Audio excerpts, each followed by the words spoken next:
여호수아 연속 설교 말씀이 디딤돌이 되다 10번째 시간. 오늘 우리는 여호수아 9장 14절에서 16절을 중심으로 실수해도 괜찮아 단이라는 제목을 가지고 말씀을 나누겠습니다. 여러분은 이불킥이라는 단어를 아시는지요? 이불킥. 이불킥이라는 단어는 한 12여 년 전부터 인터넷에서 퍼지기 시작한 말인데, 잠을 잘 때 덮고 자는 이불과 발로 차다라는 영어 단어 킥이 합쳐진 말입니다. 언제 쓰는 말일까요? 우리가 잠을 자려고 누웠을 때 가끔 실수하던 일, 부끄럽고 창피한 일이 생각날 때가 있지 않습니까? 그때 발로 이불을 뻥뻥 차곤 하는데 바로 그 행동이 이불킥입니다. 여러분은 최근에 이불킥을 하신 적이 있으신지요? 혹시 어젯밤에 하시진 않으셨는지요? 네. 우리가 스스로 생각해도 부끄럽지 않을 만큼 실수 없이 살아가면 참 좋겠지만, 이불킥이라는 재미있는 단어가 만들어질 만큼 우리는 너무나 자주 부끄러운 결정들을 하고 창피한 실수를 많이 하고 살아갑니다. 성숙하지 못한 태도들, 정제되지 못하고 함부로 내뱉은 말들, 너무나 속보이는 행동들, 심사숙고하지 않고 성급하게 일어난 결정들, 작은 것에 집착하는 옹졸한 모습들, 그럴싸하게 나를 과대포장하고 스스로 대단하게 여기며 나온 언행들. 그 순간에는 몰랐지만 이불 속에서 나 자신을 돌아볼 때 너무나 부끄러운 실수들이 우리에게는 있습니다. 그때마다 조금 더 신중할 걸, 조금 더 참을 걸, 조금 더 크게 생각할 걸, 이런 후회들을 하곤 합니다. 자기 자신에게 상당히 관대한 경향이 우리에게는 있지만 나 스스로 생각해도 부끄럽게 여길 정도의 실수가 이어지는 것이 우리의 현실이기도 합니다. 성숙하지 못한 모습에서 나온 이런 실수들은 신앙 안에서, 교회 공동체 안에서도 그대로 일어나곤 합니다. 우리가 예수님을 주와 그리스도로 믿고 구원받은 하나님의 자녀라고 고백하지만 여전히 우리 안에는 미성숙한 믿음과 무지한 신앙, 주님과는 다른 인격, 하나님의 말씀과는 관계없는 행동들, 성경에 근거하지 않고 내 생각이나 감정에 근거한 언행들, 그리고 모르고 짓고 알고도 모르는 척 짓는 죄의 모습까지 우리의 신앙 여정은 이런 실수들로 채워지곤 합니다. 나는 절대 그런 실수를 하지 않아. 나만큼만 해. 이런 생각을 하시는 분이 계실지도 모르겠습니다. 하지만 바로 그 생각으로 인해 조만간 이불킥을 하게 될 것입니다. 자기 스스로 내가 옳다고, 나 정도면 되었다고, 나는 완벽하다고 생각하는 것만큼 내 자신을 부끄럽게 만드는 일은 없기 때문입니다. 그렇다면 우리가 모두 온전하지 않기 때문에 신앙생활을 하면서 하나님 앞에서 교회 공동체 안에서 크고 작은 실수를 피할 수 없게 될 텐데, 이런 실수들이 일어나는 근본적인 원인은 무엇일까요? 또한 하나님은 우리의 이런 실수와 연약함을 어떻게 바라보고 계시고 어떻게 해야 이런 실수들이 하나님 앞에 용납될 수 있을까요? 오늘 본문을 읽어가면서 이 질문들에 대한 답을 함께 찾아보고 고민해 보려고 합니다. 오늘 본문을 보기 전에 우리가 지도를 함께 살펴보면서 지금까지 가나안 정복 전쟁의 판세를 한번 확인해 보려고 합니다. 요단강을 동쪽에서 서쪽으로 건너오면서 이스라엘은 길갈이라는 도시에 진을 쳤습니다. 길갈이라는 도시를 한번 기억해 주십시오. 그리고 이 길갈이를 중심으로 여리고성과 아이성을 진멸하였습니다. 지도에서 확인할 수 있듯이 지금 이스라엘은 가나안 땅의 가운데 중앙으로 들어온 것입니다. 이것은 매우 지혜로운 전략이었습니다. 마치 6.25 전쟁 때에 인천 상륙 작전으로 인해서 북한군의 옆구리를 쳐서 두동강을 냈듯이 가나안 전체 땅의 중간을 치고 들어오면서 가나안 민족이 한 번에 다 연합해서 대항할 수 없도록 전략을 짠 것입니다.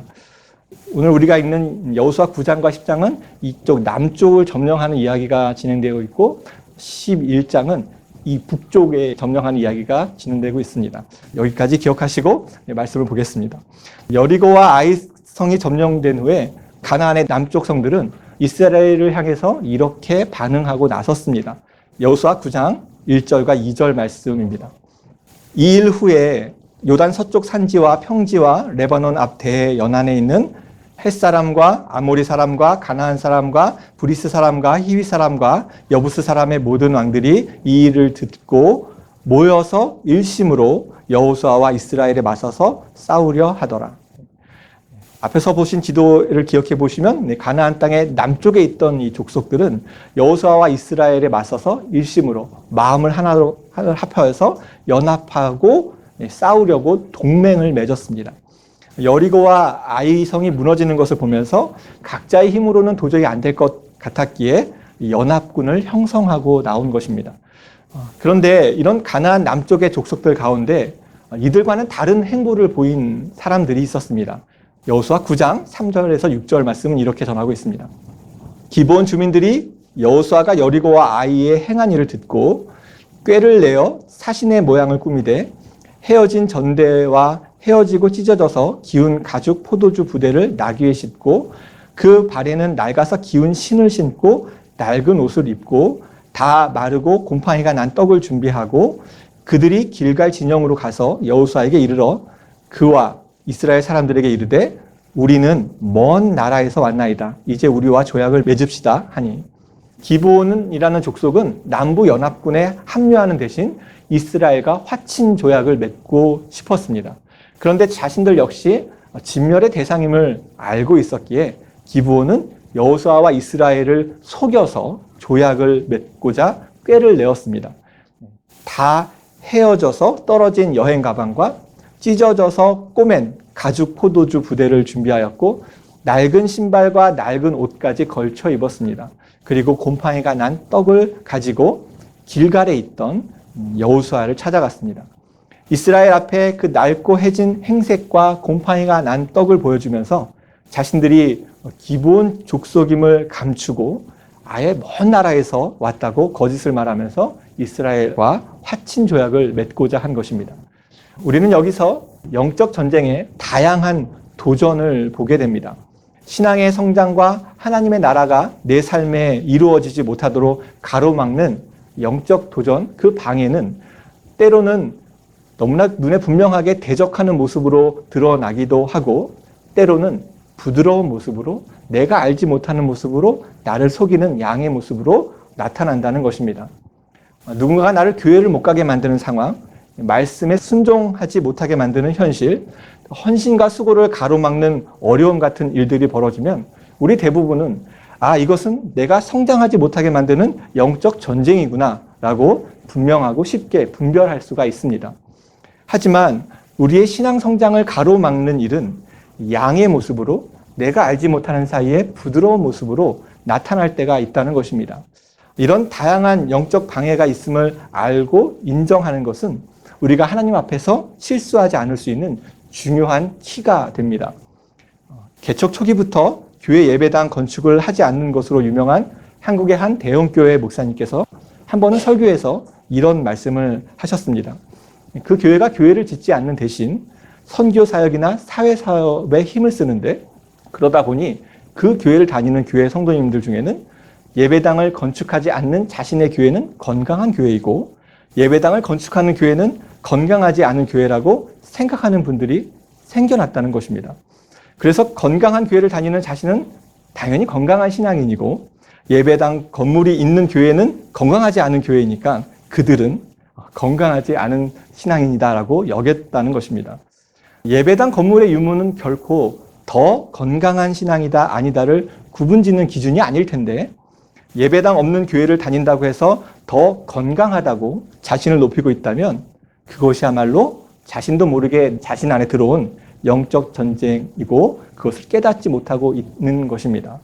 부드러운 얼굴을 한 영적 대적인 것입니다. 이런 일은 우리 안에서도 쉽게 흔히 일어나곤 합니다. 새벽 기도에 빠지지 않고 열심히 나와서 하루의 첫 시간을 기도와 말씀으로 시작하는 일은 너무나 아름다운 일입니다. 하지만 새벽 기도에 나오는 신자는 더 좋은 신자이고 그렇지 않은 사람들은 나보다 더 낮은 수준의 신자라고 여긴다면 그 새벽 기도에 나와 앉아있는 그 시간이 바로 자신에게 영적 전쟁의 현장이 되고 말 것입니다. 또 우리 모두에게는 좋은 설교를 듣고자 하는 열망이 있습니다. 하지만 좋은 설교를 찾아 듣는 이유는 내가 말씀에 따라서 나를 변화시키기 위함이어야 합니다. 그렇지 않고 나는 좋은 설교를 찾아 들을 만큼 수준 있는 신앙인이고 그렇지 않은 사람들은 나보다 못한 신앙인으로 여긴다면 오히려 좋은 설교를 찾아 듣는 그 시간이 나에게 내가 알지 못하는 사이에 들어온 영적 전쟁의 현장인 것입니다. 교회 안에서 여러 가지 사역과 헌신을 할 때에도 그 수고로 인해서 내가 더 우등 신자가 되고 그렇지 못한 성도를 향해서 우월감을 느끼고 있다면 그 헌신의 자리는 나도 알지 못한 사이에 내 안에 들어온 내 안의 영적 전쟁의 현장이 되는 것입니다. 이렇게 양의 모습으로 내 안에 들어와 있는 영적 대적은 우리에게 눈에 보이는 대적들보다 더 위험한 요소가 분명합니다. 그것은 나를 성장하지 못하게 만드는 위험 요소임을 깨닫지 못하게 만들기 때문에 그렇습니다. 내 안에 이미 들어와 있는 이 위험 요소를 깨닫지 못하고 분별하지 못한다면 우리의 신앙은 하나님과 교회 공동체 앞에서 실수하게 될 것이고 겉으로는 아무리 화려해 보여도 안으로부터 무너져가는 신앙의 모습을 갖게 될 것입니다. 그래서 우리는 나의 신앙 성장을 가로막고 그나마 작은 믿음마저 무너뜨리려는 눈에 보이지 않는 사단의 계략을 양의 모습으로 부드럽게 나타날 수 있다는 것을 인식하고 있어야 합니다. 내 안에는 양의 모습을 한 사탄의 계략이 나도 모르는 사이에 내 안에 들어와 있는지 꼼꼼하게 나의 신앙 상태를 점검하고 살펴보고 이를 분별하지 않으면 우리는 나도 모르는 사이에 넘어져 있기 때문에 그렇습니다. 기브온 족속은 먼 나라에서 온 것처럼 꾸미고는 여호수아에게 화친 조약을 맺고자 다가왔습니다. 여호수아는 이들을 향해서 어떻게 반응하였을까요? 여호수아 9장 14절 15절은 이렇게 전합니다. 무리가 그들의 양식을 취하고는 어떻게 할지를 여호와께 묻지 아니하고 여호수아가 그들과 하친하여 그들을 살리리라는 조약을 맺고 회중 족장들이 그들에게 맹세하였더라. 가나안을 진멸하는 정복 전쟁 중인 이스라엘은 여호와께 묻지 않고는 기브온과 화친 조약을 맺고 말았습니다. 그 조약에는 서로 도와주고 서로 살려주는 약속이 있었습니다. 그러니까 기브온의 속임수에 이스라엘과 여호수아는 넘어간 것입니다. 여호수아와 이스라엘은 자신들의 눈에 보이는 것만을 믿고는 큰 실수를 하고 말았습니다. 이스라엘은 그들 앞에 갑자기 나타난 이 사람들에 대해서 신중하게 접근해야 했고 더 철저하게 조사해야 했습니다. 그리고 무엇보다 하나님께 이들을 어떻게 대해야 하는지 물어보아야 했습니다. 왜 그래야 합니까? 이것은 여호수아의 전쟁, 이스라엘의 전쟁이 아니라 하나님의 전쟁이기 때문에 그렇습니다. 하나님은 대충 가나안 사람들과 섞여서 어울려 살라고 말씀하지 않으셨습니다. 그들은 이미 우상 숭배에 빠져서 하나님을 섬길 수 없는 자들이었기에 하나님은 그들을 심판하기를 원하셨고 그 우상의 땅에 하나님이 통치하시는 하나님의 나라가 이루어지기를 원하셨습니다.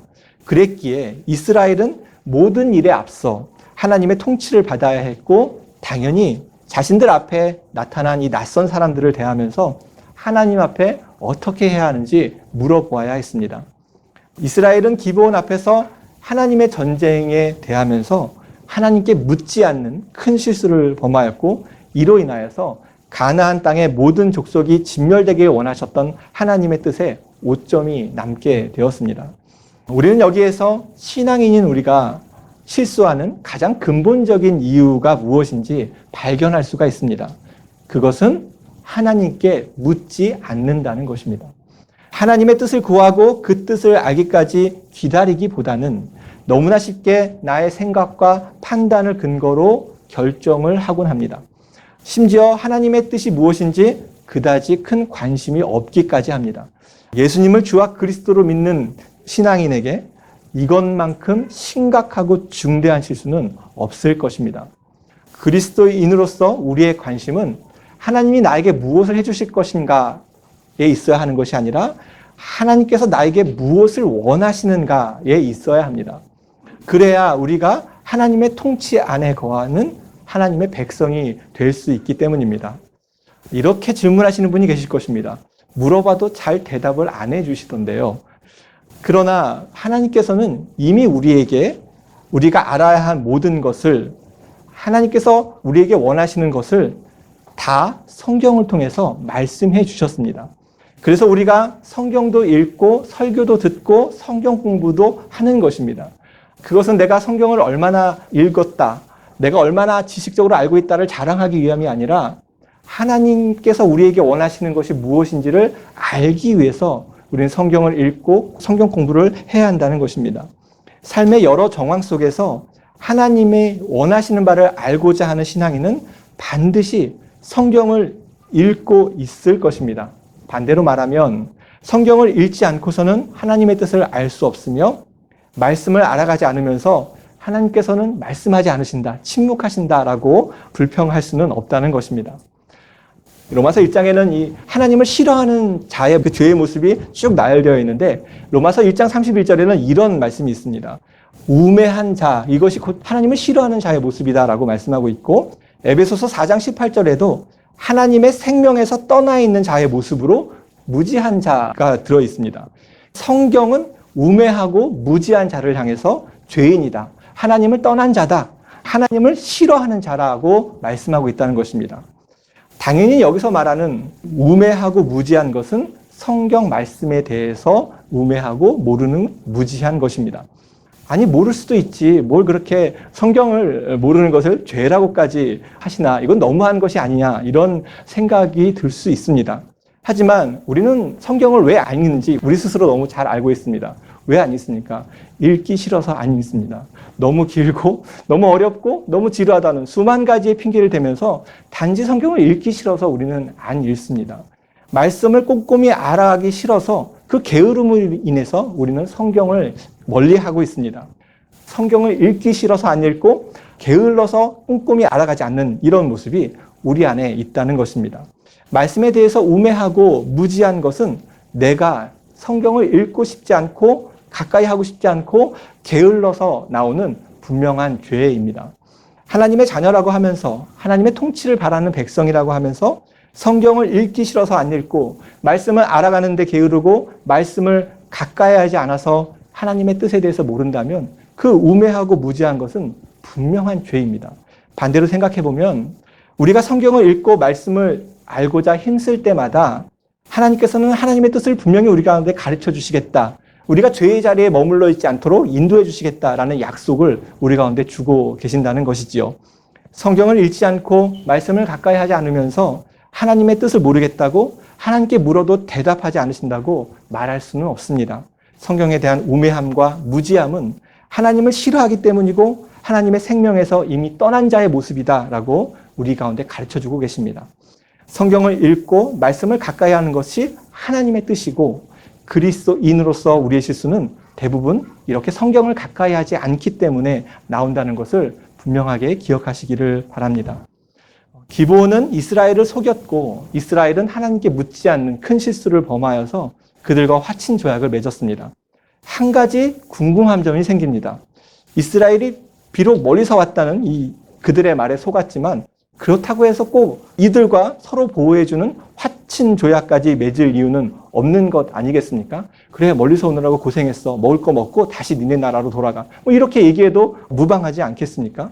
그런데 왜 이스라엘은 이들과 굳이 일부러 화친 조약까지 맺었을까요?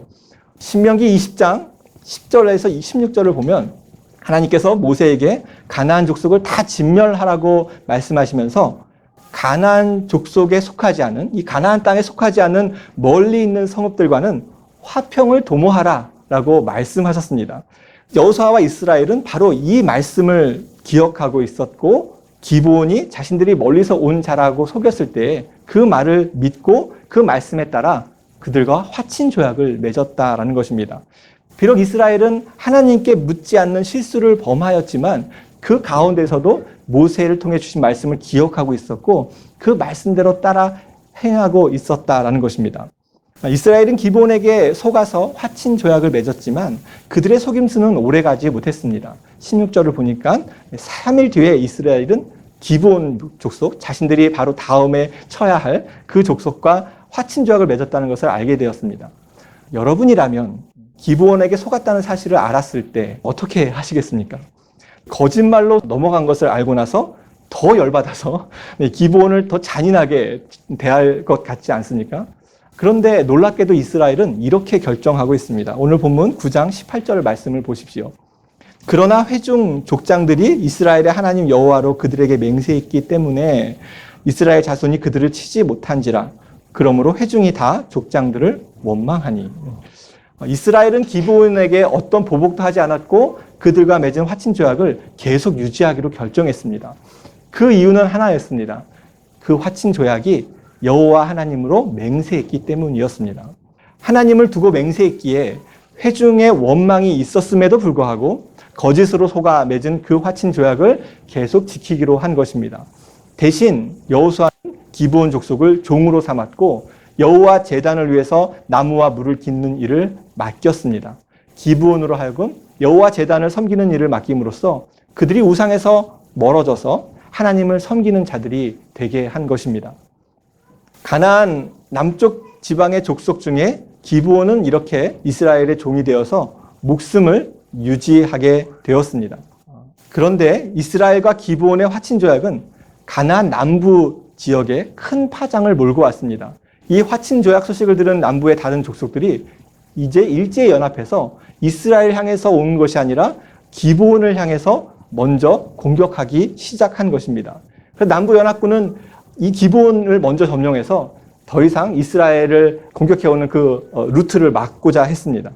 남부 연합군이 공격해오자 기브온은 이렇게 대응하고 나섰습니다. 여호수아 10장 6절 말씀을 보십시오. 기브온 사람들이 길갈 진영에 사람을 보내어 여호수아에게 전하되 당신의 종을 돕기를 더디게 하지 마시고 속히 우리에게 올라와 우리를 구하소서. 산지에 거주하는 아모리 사람의 왕들이 다 모여 우리를 치나이다 하매. 기브온은 여호수아에게 당당하게 도움을 요청하고 있습니다. 상호 보호 조약을 했으니 그 약속을 지키라는 말이었습니다. 여러분이 여호수아라면 기브온의 도움 요청에 어떻게 반응하시겠습니까?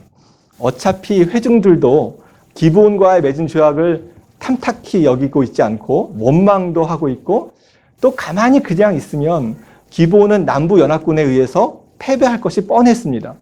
그래서 빨리 가지 않고 군대가 출동하는 척만 하고 나가지 않으면 기브온은 자연스럽게 남부 연합군에 의해서 진멸하게 될 것이고 그렇게 되면 전쟁을 하지 않고도 기브온도 없애고 회중들의 원망도 가라앉히는 정말 일석이조의 상황이 여호수아 앞에 지금 벌어진 것입니다.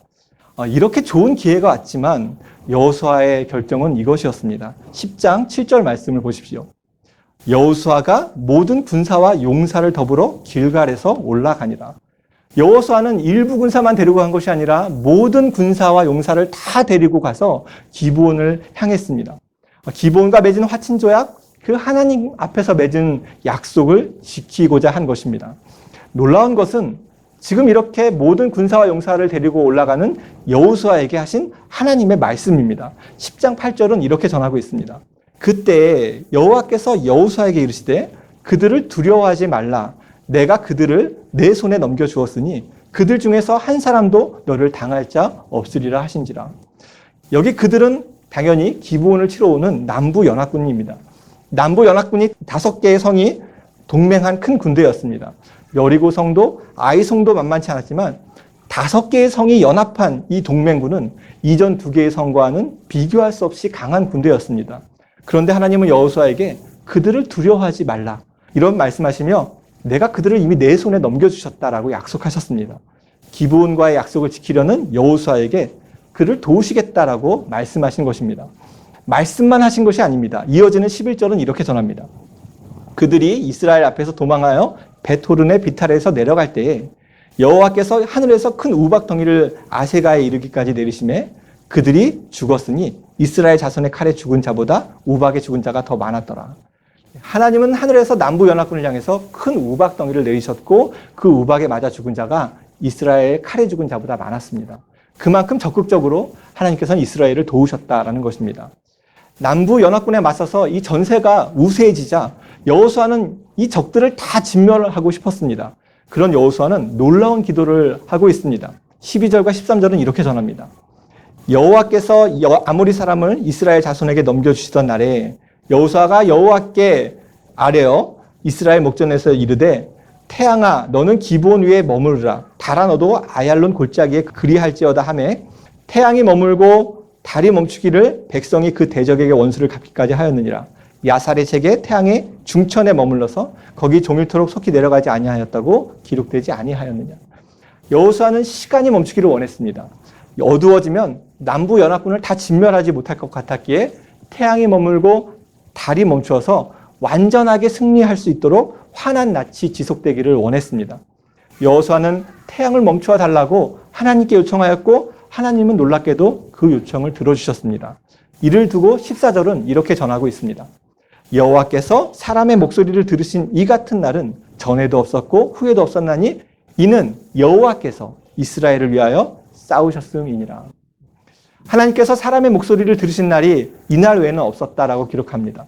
그 이유는 바로 그날 여호와께서 이스라엘 위해 싸우셨기 때문입니다. 여호수아에게 연합군을 두려워하지 말라고 하신 하나님은 우박을 내리셨을 뿐 아니라 태양을 멈추어 주시면서 한 번의 전쟁으로 가나안 남부를 모두 다 진멸하고 정복하도록 도와주셨습니다. 우리는 이런 하나님의 도우심을 당연히 여기고 마땅히 그렇게 하셔야지라고 생각합니다. 하지만 하나님의 입장에서는 하나님께 묻지도 않고 함부로 기브온과 화친 조약을 맺은 이 여호수아와 이스라엘이 괘씸하실 수도 있지 않으시겠습니까? 여리고 성에서 한 사람 아간의 범죄를 이스라엘 전체의 범죄로 여기시면서 철저한 순종을 요구하셨던 하나님이시기에 여호수아와 이스라엘은 당연히 매 순간마다 상황마다 하나님의 뜻을 구하고 그에 순종해야만 했습니다. 그런데 기브온 앞에서 여호수아와 이스라엘은 하나님께 묻지도 않고 함부로 하나님을 걸고 조약을 맺는 큰 실수를 범하고 말았습니다. 그랬기에 다시는 이러한 실수가 재발되지 않도록 남부 연합군과의 전쟁에 개입하시지 않으실 수도 있으셨습니다. 아이성의 패배처럼 한번 혼쭐이 나봐야 정신을 차리고 다시는 이런 실수를 하지 않도록 만들 수도 있지 않으시겠습니까? 그런데 하나님은 하나님께 묻지도 않고 함부로 조약까지 맺은 여호수아를 조금도 혼내시지 않으셨습니다. 아니, 혼내시기는커녕 두려워하지 말라고 말씀하시고 우박으로 도우시고 시간을 멈춰달라는 기도까지 들어주셨습니다. 전적으로 그들을 도와주셨다는 것입니다. 과연 사랑과 은혜의 하나님이시기에 하나님은 하나님의 뜻을 묻지 않는 실수 정도는 가볍게 여기시고 묻지도 따지지도 않으시는 분이신 것일까요? 하나님께서 여호수아와 이스라엘의 실수에도 불구하고 이들을 도와주신 이유는 분명합니다. 그들이 하나님의 약속 위에서 하나님의 나라를 세워가는 과정 중에 있었기 때문입니다. 여호수아와 이스라엘이 마주한 전쟁은 자신들을 위한 전쟁이 아니었습니다. 하나님께서 명령하시고 오래전부터 말씀으로 약속하신 하나님의 계획이셨고 하나님의 약속이셨고 하나님의 전쟁이었습니다. 가나안 정복을 통해서 이스라엘은 그들 유다의 나라를 세우는 것이 아니라 하나님의 나라를 세워가는 것이었습니다. 그런 하나님의 약속을 받고 그 계획 위에 있었기에 하나님은 이스라엘의 실수를 책망하시기보다 약속을 성실하게 이루어 주셨고 그들의 요청을 들어주셨다라는 것입니다. 비록 여호수아와 이스라엘이 전쟁 중에 큰 실수를 했지만 그들은 여전히 모세를 통해서 하신 멀리 있는 자들과는 화평해도 된다는 말씀을 기억하고 지키고 있었습니다. 또한 기브온에 속아서 한 약속도 그들이 하나님 앞에서 한 약속이었기 때문에 그 약속, 화친 조약을 철저하게 지키고자 했습니다. 실수가 있었지만 이스라엘 백성들은 자신들이 하나님의 백성이라는 것을 분명히 알고 있었고 하나님의 백성으로 살아가고자 애쓰고 있었다라는 것입니다. 이러한 마음의 중심을 하나님께서 보시고 인정하셨기 때문에 실수를 통해서 오히려 남부 연합군을 한 번에 진멸하시도록 실수를 책망하시기보다 그것을 덮어주시고 도와주셔서 큰 승리를 이루도록 인도하신 것입니다. 우리가 이 땅에서 하나님의 백성으로 살아가면서 우리의 연약함과 악함으로 인하여서 우리의 부족함으로 인하여서 하나님 앞에서 또 교회 공동체 앞에서 크고 작은 실수와 잘못을 이어갈 것입니다. 우리가 알지도 못하고 넘어가는 실수도 아주 많을 것입니다.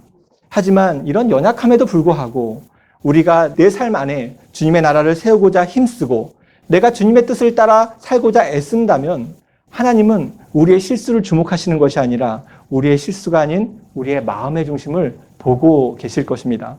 그리고 우리의 실수가 실수로 끝나지 않도록 잘못되지 않도록 우리를 도와주실 것입니다. 예배를 시작하면서 완전하신 하나님이란 찬양을 우리가 함께 고백했습니다. 하나님이 완전하시다라는 것은 무엇을 의미합니까? 하나님은 스스로 계신 분이시고 완전하신 분이시기에 우리 인간의 도움이 조금도 필요 없으신 분이십니다. 하나님이 원하시면 완전하시기 때문에 얼마든지 하나님의 나라를 스스로 세우실 수도 있는 분이십니다. 그런데 그런 하나님께서 부족함이 짝이 없고 실수도 많은 이스라엘 백성을 통해서 하나님의 나라를 세우고자 하셨습니다. 그것은 지금 우리에게도 마찬가지입니다. 완전하신 하나님이시기 때문에 하나님에게는 불완전한 우리가 조금도 필요 없으십니다. 오히려 우리의 부족함과 연약함과 실수와 불완전함 때문에 우리가 하나님의 일을 하고자 덤빌 때마다 하나님의 완전함은 상처가 나게 될 것입니다. 그런데 그럼에도 불구하고 하나님께서는 이런 우리의 불완전함을 알고 계심에도 불구하고 왜 우리와 함께 주님의 나라를 세워가기를 원하실까요? 하나님은 우리를 너무 사랑하셔서 우리와 그냥 함께 하시기를 원하시기 때문에 그렇습니다. 우리의 불완전함, 우리의 실수, 우리의 부족함 다 알고 계시지만 하나님의 완전하심으로 그걸 다 덮으실 만한 능력도 있으시고 자신도 있으시기 때문에 우리의 부족함에도 불구하고 실수가 있음에도 불구하고 우리를 주님의 나라로 이끌어 주시고 우리 삶을 통해서 주님의 나라를 세워가기를 기대하고 계신다라는 것입니다. 내 삶에 하나님의 나라를 세우고자 결단만 한다면, 내가 하나님의 통치를 받고 살아가기로 결심만 한다면, 그리고 하나님의 백성으로서 온전히 서 있으려고 애쓰기만 한다면 우리의 실수와 연약함을 완전하신 하나님께서 책임져 주셔서 우리의 한숨과 부끄러움을 다 덮어주시고 우리 삶 안에 주님의 나라를 이루어 주실 것입니다. 우리가 진심으로 주의 나라를 위해 전진하고 있다면 마음의 중심을 보시는 하나님께서 우리의 실수를 덮어주시고 끝내 그 완전하심으로 우리 안에 주의 나라를 누리게 하실 것이고 우리 가운데는 주의 안에 거하는 그 기쁨을 맛보게 하실 것입니다. 오늘 우리 모두가 이 완전하신 하나님을 신뢰하면서 두려움 없이 믿음의 발걸음을 뚜벅뚜벅 내딛어가는 복된 삶을 살아가시기를 주님의 이름으로 축원합니다.